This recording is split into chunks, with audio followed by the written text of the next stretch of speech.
할렐루야. 새벽을 깨운 성도들, 오늘도 주님의 위로하심과 사랑하심이 우리의 삶을 지키고 인도해 주실 줄로 믿습니다. 오늘 본문은 금식에 대한 논쟁을 하는 이야기입니다. 사실 이 금식은 필수적인 율법은 아닙니다. 회개나 탄원을 위해서 또는 슬픔의 표현으로 특별한 때에 하던 그런 것이었을 뿐입니다. 그러나 바벨론 포로 이후에 연사회 금식이 관행이 되더니 이 바리새파와 에세네파들이 이것을 일상화시켰습니다. 금식은 하나님을 사랑하고 또 죄를 회개하며 결단하는 신앙의 전통입니다. 반드시 따라해야 할 율법은 아니었습니다. 하지만 이런 금식을 일부 사람들이 일상화시키면서 다른 사람을 비판하는 도구로 삼기 시작했습니다. 바로 바리새인들은 자신은 금식을 하면서 금식하지 않는 사람들을 향하여 그들을 정죄하고 신앙이 온전하지 못한 사람으로 비판하는 그런 교만에 빠지게 됩니다. 그들은 자신과는 다른 것은 틀리다라는 그런 오류에 빠져버린 것입니다. 당시 요한의 제자들도 이 바리새인들처럼 금식의 규정을 정해놓고 금식을 하고 있었습니다. 더구나 당시 그들의 스승인 세례 요한은 감옥에 갇혀 있는 상황이었습니다. 그러니 얼마나 더 열심히 기도하며 금식했겠습니까? 그런데 예수님의 제자들은 금식도 하지 않고 오히려 죄인들과 함께 어울리면서 먹고 마시며 잔치를 벌이고 있으니까 아마 마음이 많이 상했던 것 같습니다. 그런 요한의 제자들이 예수님께 묻습니다. 14절입니다. 그때에 요한의 제자들이 예수께 나와 이르되 우리와 바리새인들은 금식을 하는데 어찌하여 당신의 제자들은 금식하지 않습니까? 이 질문에 예수님은 화를 내거나 책망하기보다는 이 금식에 대한 중요한 가르침을 주십니다.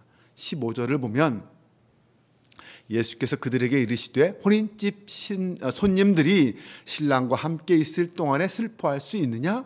그러나 신랑을 빼앗길 날이 이르리니 그때에는 금식할 것이니라.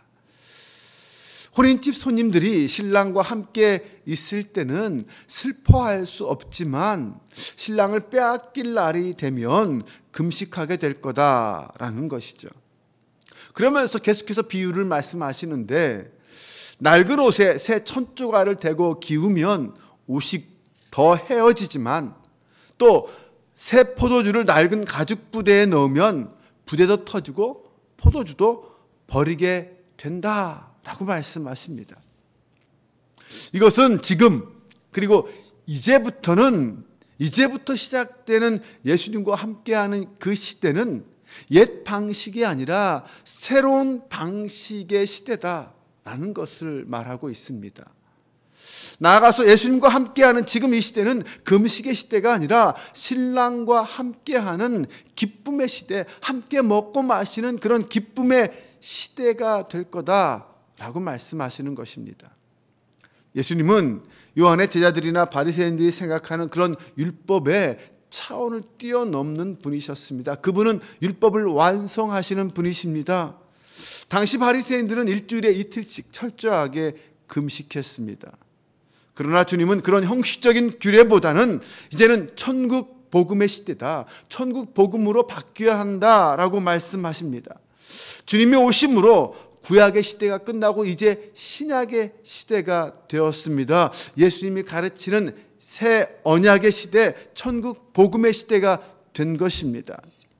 이 새 시대는 주님과 부부관계가 온전히 회복되는 시대입니다. 주님을 신랑 삼는 시대죠. 신랑 되신 예수님과 함께 그 기쁨과 행복을 누리는 시대가 신약의 시대입니다. 물론 머지않아 주님이 고난을 당하실 것이고 십자가에 죽으시는 때가 올 것입니다. 그때 금식하면 됩니다.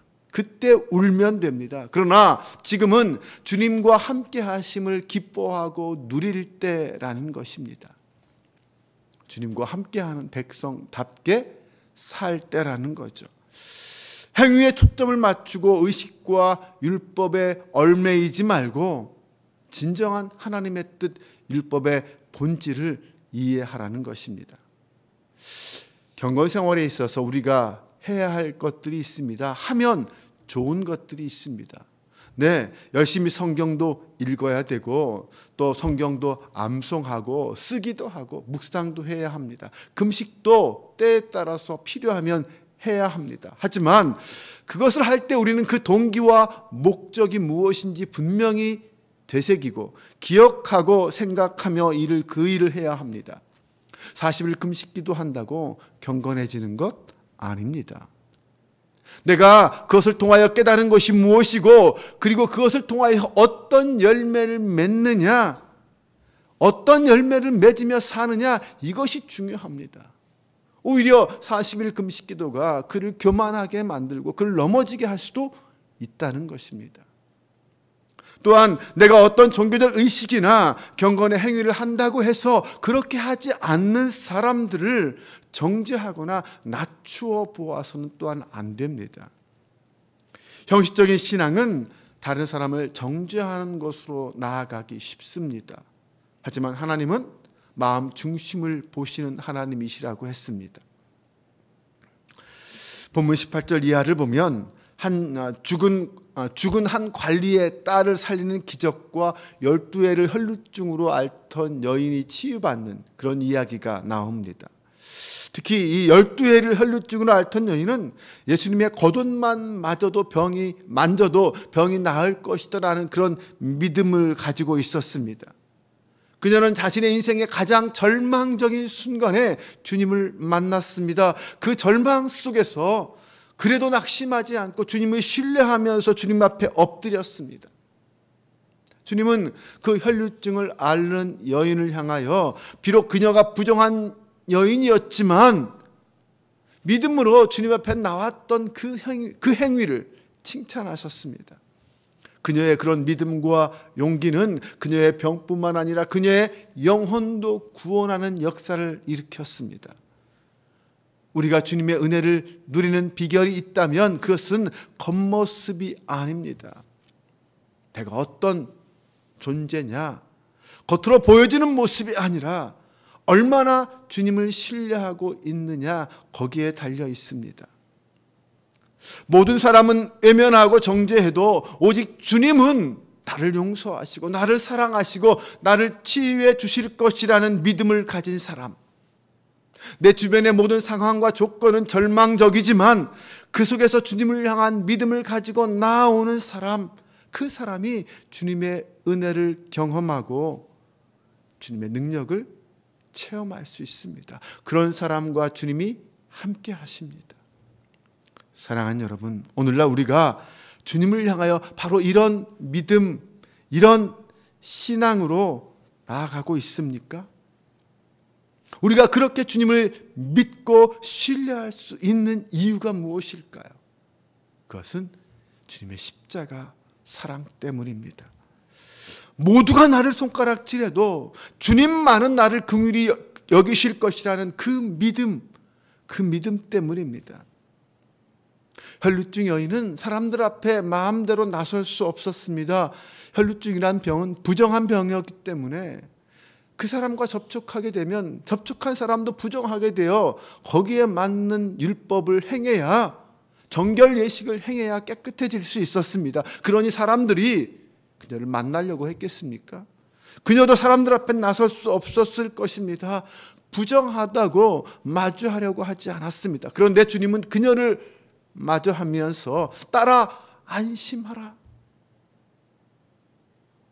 불안과 두려움에 떨고 있는 그녀를 향하여 따라 안심하라라고 말씀하십니다.